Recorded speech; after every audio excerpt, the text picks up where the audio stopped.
I've lived a good, steady life. My name's Tom Reynolds. For over 25 years, I've been married to my wife, Linda. We raised four wonderful kids who recently left the nest. It's just the two of us now, and I'd always thought we were in this together for the long haul. Linda and I built a life filled with memories, routines, and a quiet kind of trust you only get after years of standing side by side. You might know the feeling. Morning coffee together, a few family dinners, those little traditions you take for granted when everything seems right. But looking back, maybe I missed a few signs, a few things I should have noticed. See, Linda had started to drift, just slightly, spending more time with friends, growing quieter during our coffee chats, more distant. She had this distracted look sometimes, like her mind was somewhere else. But I figured maybe that was just her adjusting to the kids moving out. After all, I was trying to adjust too. I chalked it up to a phase. Funny thing about hindsight, it has a way of pointing out what you missed. And boy, I missed a lot. One day, I came home early from work. I wasn't supposed to be there yet, but I thought I'd surprise her. We don't do surprises often. She's usually the one planning those, making life interesting with little date nights or last-minute getaways. So, I thought maybe she'd be happy to see me early. But when I opened the door, I heard voices upstairs. Linda's voice and a man's voice. I froze on the spot. I could hear them clearly from the hallway, laughing, talking, then things I won't repeat. I didn't want to believe what I was hearing. It was like being hit by a freight train, and I just stood there stunned. My Linda, was with another man, in our bedroom. And let me tell you, it was all I could do to keep my cool. Part of me wanted to march up those stairs and confront them both right then and there. But I've learned over the years to keep a level head. So I quietly walked back out, closing the door behind me, my mind racing. I knew in that moment that my life was about to change, that everything I believed was solid was crumbling right under my feet. But I didn't go in there guns blazing. No, I took a breath, went for a drive, and started to think. Because if she thought she'd get away with this, she was sorely mistaken. I wasn't about to let her walk over 25 years of trust without a fight. I had to play this smart. I had to make a plan. And I knew exactly how I was going to do it. I drove for hours that afternoon, my mind in a daze. The woman I'd spent over half my life with, shared my hopes and struggles with, was upstairs with another man. My first instinct was to confront her. But after everything we'd built, I knew I couldn't let one impulsive reaction dictate what happened next. I needed more than just what I'd overheard. I wanted to understand why, how long this had been going on, and most importantly, who this man was. Over the next few days, I kept my head down and my routine steady, acting like nothing was wrong. I watched Linda closely, noticing things I'd never picked up on before. It wasn't obvious. Linda was always good at hiding her feelings, but now, every little detail seemed suspicious. She'd get phone calls and step into the other room, claiming it was a friend or a work call. She'd spend more time getting ready when she went out, new makeup, different perfume, clothes that hadn't seen the light of day in years. It was like I was living with a stranger who had taken my wife's place. And maybe I had been long before I ever knew. One night, I decided to stay up later than usual. Linda had been texting on her phone all evening, laughing at her screen, and then glancing at me with forced cheerfulness. After she went to bed, I waited a good hour before sneaking quietly into our room. Her phone was on the nightstand, and she was sound asleep. She'd started setting a passcode on it a few weeks ago, another one of those changes I'd brushed off as nothing. But that night, I knew I had to find out what she was hiding. The passcode was easy to guess. It was our wedding anniversary of all things. I couldn't help but feel a wave of anger and sadness as I punched in those numbers, thinking about the day we promised each other our lives. But I pushed the feeling down and focused. Her phone was full of messages to someone named Jake. And after a few minutes of scrolling, it became clear that this wasn't just a fling. They'd been seeing each other for months. She'd been planning weekends, sneaking off to see him while telling me she was visiting her sister or working late. There were photos, too, selfies of the two of them at restaurants, sitting too close for just friends. In one picture, he had his arm around her shoulders, and the look in her eyes was something I hadn't seen in years. I felt sick. Seeing the messages was one thing, but the photos were different. She looked happy, like she was living a second life, and I was the fool who hadn't seen it. I put the phone back and left the room quietly, my heart pounding.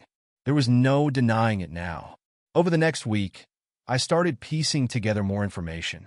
It wasn't hard once I knew what I was looking for. I saw the way her phone lit up with his messages, how she'd excuse herself whenever she got one. Her stories about being busy at work or meeting friends no longer held water, and every word she said felt like a lie. To gather more evidence, I decided to check our shared credit card statements. I hadn't bothered with them in ages. Linda had always handled the finances, and I trusted her. But as I went through the charges, the pattern was clear. There were hotel stays, fancy restaurants, and shopping sprees at places I knew she'd never gone with me. Every charge, every transaction felt like another nail in the coffin of our marriage. Then there was one charge that really stung. A jewelry store downtown, one I hadn't stepped foot in since we picked out our wedding rings. She'd spent hundreds there just 2 weeks ago. I wanted to believe it was a gift for me, but deep down, I knew better. To make matters worse, I decided to reach out to a few of her close friends under the guise of planning a surprise for her. I called up Sandra, one of Linda's best friends who had known us since college. "Hey, Sandra," I said, keeping my voice casual. "I'm planning something special for Linda, and I wanted to ask if she's mentioned any plans for next weekend." Sandra hesitated. "Oh, I thought she was going to be in Chicago that weekend, Tom. She told me she was going for work. I guess she hasn't mentioned it to you yet?" I forced a laugh. I must have forgotten. You know how busy things get." But Sandra's words echoed in my mind. Another lie. Another weekend I'd been planning on spending with her, and she'd arranged a getaway with him instead. At this point, there was no turning back. I had to confront her, but not yet. I wanted her to feel the impact of her actions in the same way I'd felt this betrayal. That's when I came up with the idea of throwing a celebration party. Linda had recently received a promotion at work, something she'd been excited about and had mentioned in passing. I'd brushed it off at the time, but now it seemed perfect. I started reaching out to her coworkers, friends, and family, telling them I wanted to surprise her with a party to honor her hard work. I even made sure to include Jake's wife, Laura. I'd never met her, but it wasn't hard to find her number online. I felt a pang of guilt inviting her, knowing what she'd have to face that night, but part of me believed she deserved to know the truth just as much as I did. Over the next few days, I organized everything with meticulous detail, down to the catering and decorations. I could feel Linda's confusion as I stayed busy with preparations, even taking a few days off work to ensure everything went smoothly. She kept glancing at me, as if wondering what I was up to, but I played it cool, even sharing in her small celebrations as if nothing was wrong. The night before the party, I caught one last glimpse of her phone when she left it unlocked in the living room. Jake had sent her a message, saying how much he was looking forward to seeing her the next day. "Can't wait to spend some time together," he wrote. "Are you sure he won't be around?" Linda had replied, "He'll be too busy with the party. We'll have time." It was like a slap in the face. Not only was she cheating on me, but she was planning to sneak away with him at the very event I was throwing in her honor. The day of the party arrived, and I could barely contain the storm inside me. I'd spent the last week meticulously planning every detail, making sure nothing was out of place. I arranged for the caterers to arrive early, ordered floral arrangements, set up lights, and even hired a photographer, someone to capture special moments throughout the night. The irony of celebrating Linda's achievements while knowing what I was really about to expose was almost too much to bear. I felt like I was watching a movie play out, detached but deeply invested in what was about to unfold. Linda was thrilled by the setup, smiling as she got ready, oblivious to what I knew. She had no idea that I'd invited Laura, Jake's wife, and that most of her friends and family were attending not just to celebrate her, but to witness her downfall. And that was the point. I didn't want to go through an ugly confrontation at home with just the two of us. No, I wanted everyone to see who she really was, just as I'd seen it. As the evening approached, Linda made herself scarce, claiming she needed to prepare for the night, but I knew better. She was likely sneaking in a call to Jake, coordinating their plans to slip away. She seemed overly cheerful, throwing glances at me across the room as if we were sharing some special secret. I almost laughed at her audacity. The real secret was one she had no idea I held, and in a few short hours, everyone would know the truth. Guests began arriving around 7 p.m., and I greeted each one personally, trying my best to keep up the appearance of a loving husband. Friends, family, and co-workers all poured in, offering smiles and handshakes, each of them congratulating Linda on her success. Laura arrived right on time, looking uncomfortable as she stepped into our home. I went up to her, introduced myself as if this were any other gathering, and shook her hand. She looked nervous but kind. I felt a pang of guilt. She didn't deserve this any more than I did. As the evening wore on, I kept an eye on Linda and her phone. She seemed eager, excusing herself periodically to check messages. It was clear she was waiting for Jake to arrive. I watched as she disappear into the back hallway, texting furiously before returning, her smile just a little too forced. She had no idea how closely I was watching every move, every interaction. Her secrets were on full display, even if she thought they were hidden. Then, as if on cue, Jake finally arrived, casually dressed and trying to blend in. I knew what he looked like from the photos I'd found on her phone. Seeing him in person, standing there in my home, shaking hands with my friends, my family, it took everything I had to keep my composure. I had never wanted to confront someone so badly in my life, but I reminded myself why I was doing this the way I was. This wasn't going to be a shouting match. This was going to be a calm, calculated revelation. I watched as Jake scanned the room, his eyes settling on Linda. She lit up when she saw him, a spark in her eyes that I hadn't seen in years. They exchanged a glance that said everything. I knew they'd been planning to sneak away, likely just waiting for the perfect moment when no one would notice. Once everyone had arrived and the mingling was in full swing, I took to the small stage I'd set up for speeches. I wanted to be sure everyone's attention was on me. I tapped a glass, and slowly, the chatter died down as people turned to listen. Thank you all for coming tonight. I started, my voice calm but firm. Tonight's a celebration of a milestone in Linda's career, of the hard work she's put in over the years. But it's also a night where we're gathered here as friends, family, and as a community. I looked over at Linda, who was smiling, her arm around Jake, as if he were just another friend. She looked so comfortable, so secure, not realizing she was standing on the edge of a cliff. Linda has been my partner in life for over 25 years. I continued, looking straight at her. We've built a life together, raised 4 amazing kids, and shared countless memories.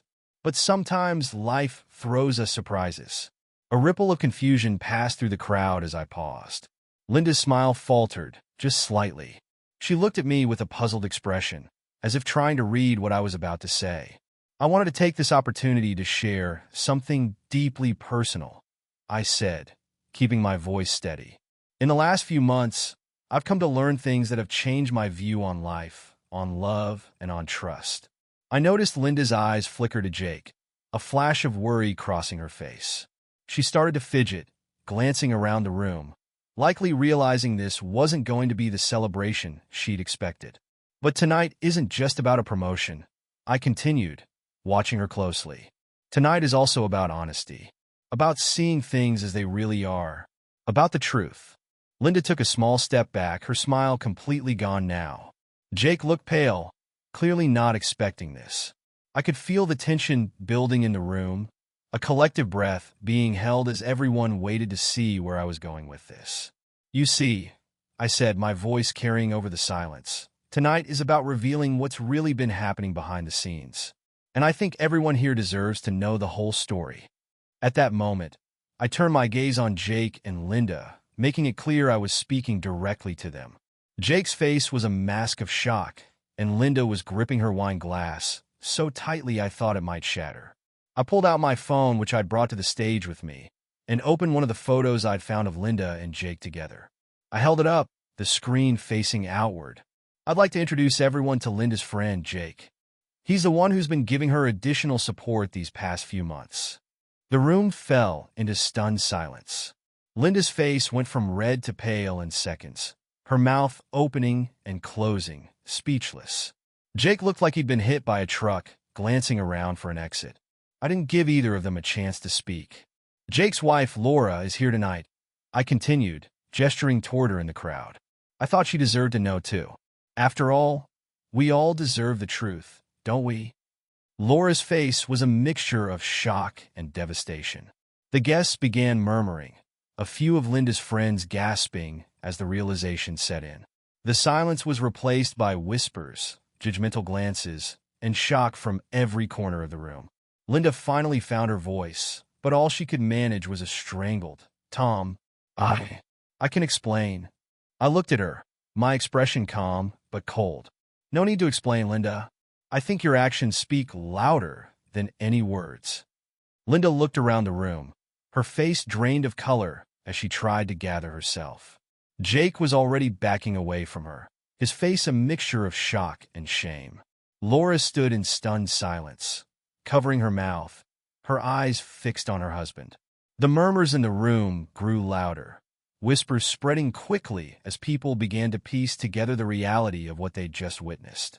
Friends and family members exchanged looks of disbelief, some of Linda's closest friends watching her with a mix of pity and anger.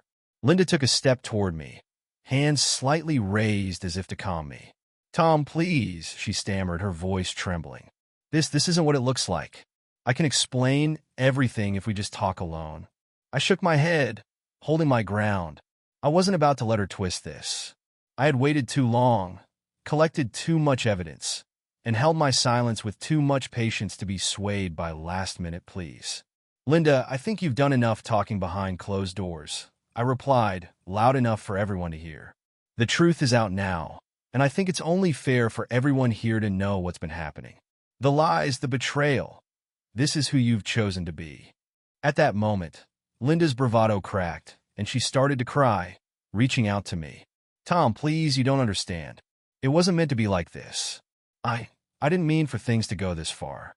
I could feel everyone's eyes on us, but I held my composure. I wasn't about to let her guilt or tears weaken my resolve. "You didn't mean for it to go this far?" I echoed, my voice steady. "So, sneaking around with another man, lying to me, lying to your family, you didn't mean that? You were planning all these lies, these late-night rendezvous with Jake, but somehow, it was all just a mistake." She looked around the room, desperate, her eyes pleading with her friends, her family, anyone, to take her side. But no one stepped forward. Her parents looked down, embarrassed, their expressions hardening with disappointment. I could see the devastation in our children's faces as they watched their mother unravel in front of them. Our oldest son, who had always looked up to Linda, now stared at her like he didn't even know her. I didn't want to hurt them, but they deserved to know the truth about what had been happening right under our roof. Jake, meanwhile, was edging closer to the door. He clearly hadn't anticipated being put on display like this. I turned to him, my gaze steady. "Jake, leaving already? Don't you want to stay and explain yourself to Laura?" Jake froze, his eyes darting to his wife, who looked as though she might collapse at any moment. I felt a slight pang of sympathy for her. She was just as blindsided as I had been. But the sympathy was quickly replaced by anger as I thought of everything he and Linda had done. I wasn't about to let him slip away that easily. "Laura deserves an explanation, don't you think?" I said, addressing Jake directly. "All those messages, those little getaways you and Linda enjoyed, did you ever think about what it would do to your wife? To your family?" Jake looked at the ground, unable to meet Laura's eyes. Laura, still in shock, took a step back, her voice barely a whisper. "Jake, is it true? Have you been with her?" She shook her head, and the hurt on her face was almost too much to watch. Jake mumbled something inaudible, clearly ashamed, but it was enough of an answer for Laura. She turned away from him, her face a mix of pain and anger, and without another word, she walked out of the room. Jake made a move to follow her, but he stopped in his tracks when he saw the expressions on the faces of the people in the room. His friends, his family, their mutual acquaintances. People he'd never look at the same way again. Linda, standing alone in the center of the room, seemed to realize just how much she'd lost.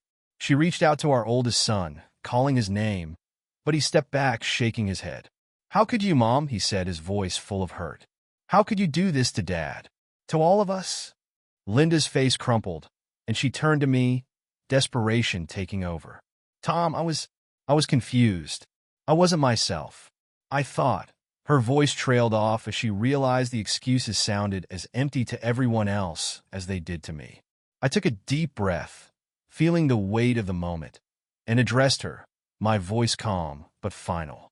Linda, we all make choices in life. You chose this. You chose to lie, to sneak around, to betray everything we've built. And now, you're seeing the consequences. I think everyone here deserves to know that this is where our marriage ends. Linda started to cry harder, but I didn't waver. I'd held myself together for months, waited until the moment was right, and this was it.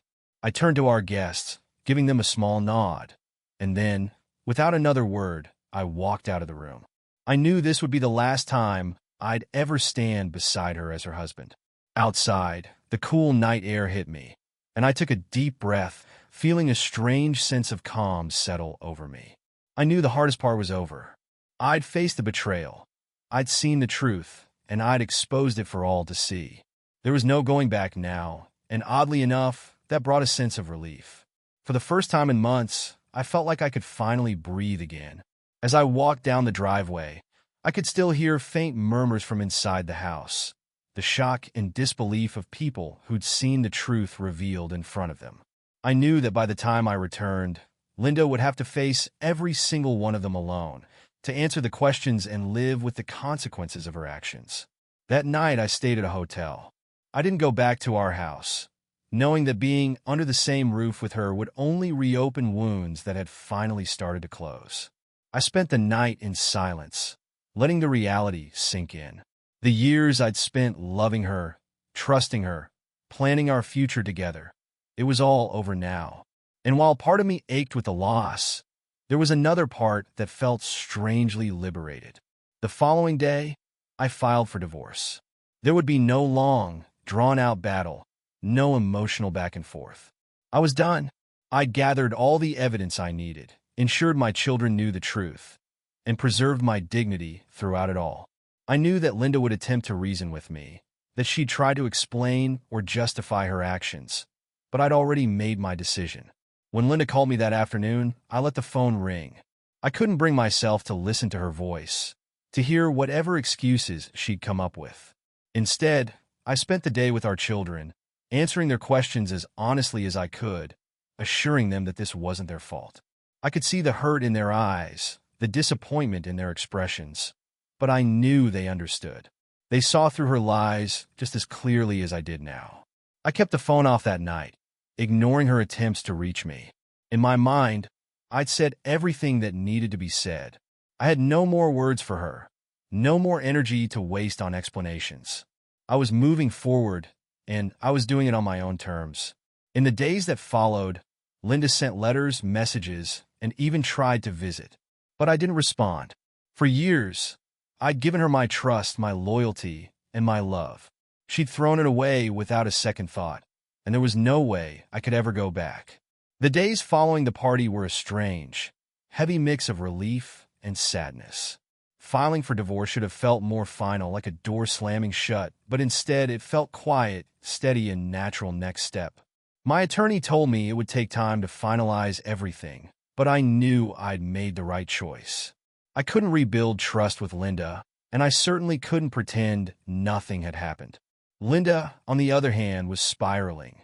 She tried calling countless times in those first few days, each call going straight to voicemail. The first few messages were quiet, apologetic. "Tom, please, we need to talk. I know you're hurt, and I understand why, but I just need a chance to explain." But as the days went on, the messages changed. The calmness in her voice began to crack, and desperation took its place. I remember listening to one voicemail in particular. "Tom, please, I can't handle this. I know I made mistakes, but this silence is tearing me apart. I need to see you. I need to know we can at least talk." But I was done talking. The time for explanations had passed. As far as I was concerned, her actions spoke louder than any apology or justification ever could. I kept my phone on silent, letting each new message go unanswered, each letter she sent stay unopened. I knew what she was going to say. I just didn't care to hear it anymore. The hardest part of it all was seeing the toll it took on our kids. Our oldest, David, stopped by the house the day after I filed for divorce. He sat across from me at the kitchen table, his eyes red from sleepless nights, a mix of anger and pain written all over his face. "Dad," he started, his voice low. "How did this happen? How did it come to this?" I looked at him, not sure how to answer. How could I explain years of marriage, the gradual erosion of trust, the quiet warnings I'd ignored? "Son, I wish I had answers," I said finally. "But sometimes people change. Sometimes they make choices we'll never understand." David looked down, his fist clenched. "She hurt you, Dad. She hurt all of us." He paused, his voice catching. "I can't believe she'd do this. I can't even look at her." Our younger children were just as heartbroken, each of them struggling to come to terms with the reality of their mother's betrayal. Linda tried to reach out to them too, but they'd all seen enough that night. They saw the way she'd looked at Jake, the way she'd reached out to me with empty words that couldn't erase what she'd done. I didn't ask them to pick sides, but as it turned out, they didn't need any encouragement to distance themselves from her. They were old enough to decide, and they chose to stay with me. Linda sent letters to each of them, too, some of them almost poetic in their regret. She spoke of moments of weakness and misunderstandings, claiming that her affair with Jake had been a mistake born from confusion. She told them she was willing to do whatever it takes to make things right, that she was willing to fight for our family. But her words rang hollow. The trust she'd broken was shattered beyond repair. Meanwhile, I was moving forward in my own way. I stayed busy, throwing myself into the paperwork and legal details that come with divorce, securing my financial position, and ensuring that Linda's influence over our shared assets was minimal. We had built a life together, but I was determined that the outcome of our divorce would leave her with as little of that life as possible. I took steps to make sure I retained the house, the vacation property, and the savings we'd built. My attorney told me I had a strong case, especially given the nature of her infidelity. Every so often, Linda would appear at the house, standing on the doorstep as though nothing had changed. One afternoon, she came by while I was home, knocking insistently, her face pale and drawn. I opened the door, but stayed silent, waiting for her to speak. "Tom," she began, her voice barely above a whisper, "please, can we talk?" I stood there, unmoving, and shook my head. "There's nothing left to talk about, Linda," I said, my tone cold, distant. "You made your choice, and I made mine." Her eyes filled with tears. "Tom, please, I'm begging you. I know I hurt you. I know I've been selfish, but can't we at least try? For our family." I took a deep breath, the weight of the years we'd shared pressing on me, but the pain of betrayal still fresh. "Linda, our family deserved better. Our kids deserve better. But you threw it all away. You didn't just hurt me. You hurt every person who cared about you.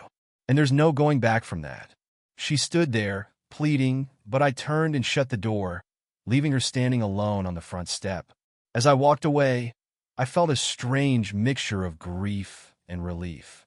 The love I'd once felt for her had been replaced by a cold finality. There would be no second chances, no reconciliation. In the weeks that followed, Linda continued to try reaching out. She even enlisted a few of our mutual friends, hoping they'd convince me to meet with her, to hear her out. But most of them had seen the fallout firsthand, and even they were wary of getting involved. I didn't blame them. No one wanted to be caught in the crossfire of a shattered marriage. One of my old friends, Rick, called me one evening, saying Linda had asked him to speak to me. "She's been calling me nonstop, Tom," Rick said with a sigh. "Says she wants to fix things, make amends." I didn't know what to tell her. "Tell her it's over," I replied, my voice resolute. "There's no fixing this, Rick. She's made her choices, and I'm done with her excuses." Rick was silent for a moment before he spoke again. "I understand, Tom. You don't deserve this. No one does." And that was the truth. I didn't deserve it. None of us did. But sometimes life hands you a betrayal so deep, there's no healing, no moving on in the traditional sense. There's only acceptance and learning to live with the scars. As time passed, Linda's attempts to reconcile grew more desperate.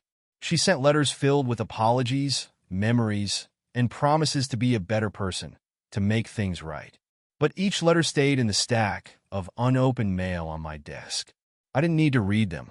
Her actions had already spoken louder than any words ever could. My kids became my focus. They had been blindsided, hurt by the person they should have been able to trust the most. I made it my mission to help them move forward, reminding them that we still had each other, that we would rebuild and heal together. We started spending more time together, going on small trips, finding new traditions to make up for the ones that had been lost. Linda's absence became less noticeable as we adapted to life without her. The pain didn't disappear, but it dulled, replaced by a quiet resilience. Slowly, we all began to heal, finding solace in each other and in the life we were creating from the ashes. The divorce proceedings finally wrapped up after a few months. I'd secured the home, retained the assets I'd worked so hard to build, and finalized an agreement that gave me full control over our finances. Linda had lost the life she'd taken for granted, and though I hadn't intended for her to suffer, I couldn't deny the satisfaction I felt in knowing she'd have to face the consequences of her actions alone. For the first time in years, I felt free. Free from the lies, free from the betrayals, free from the weight of a marriage that had been broken long before I'd realized it. After the divorce was finalized, I expected Linda to finally let go. I thought she'd realize there was no turning back, that she'd accept the life she'd chosen and leave us to rebuild in peace. But if anything, her efforts to reach me only intensified. Letters arrived daily, handwritten and long-winded, filled with apologies and memories of the good times we'd shared. I could see from her words that she was grappling with regret, clinging to some belief that we could reconcile if only I'd meet with her. Her letters all followed the same pattern. Promises that she would change, that she'd made a terrible mistake, that she was lost and wanted to find her way back to our family. "You were my anchor, Tom," one letter read. "Without you, I'm drifting. Please give us another chance to make things right." But to me, these words were just empty echoes. I could only think of the months she'd spent lying to my face, betraying not just me, but our children, the home we'd built, and the years of trust that couldn't simply be erased by a few desperate letters. I had spent too long clinging to the past, and now that I'd finally freed myself from the illusion of who I thought she was, there was no turning back.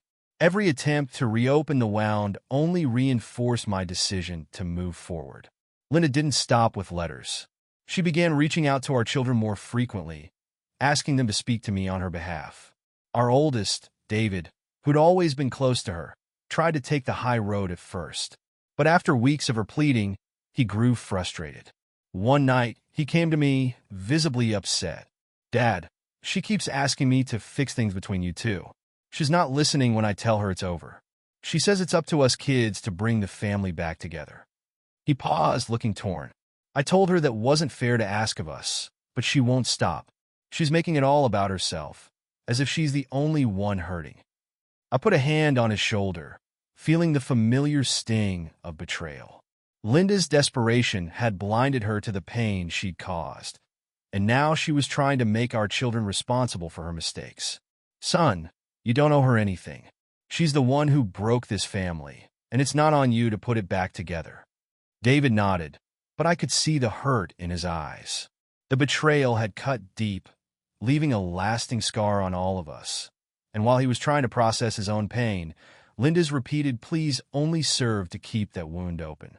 I knew she'd contacted our other children as well, sending them similar messages, and each of them struggled with the balance of wanting to love their mother and yet feeling abandoned by her choices. Linda tried one more tactic. She asked our mutual friends to intervene. A few well-meaning friends called me, their voices tinged with hesitation as they tried to reason with me. "Tom, she's devastated," one of them said. "She knows she made a mistake, and she's willing to do anything to make it up to you. She's even willing to go to therapy or counseling. She wants to fix things." I listened politely, but my decision was unshaken.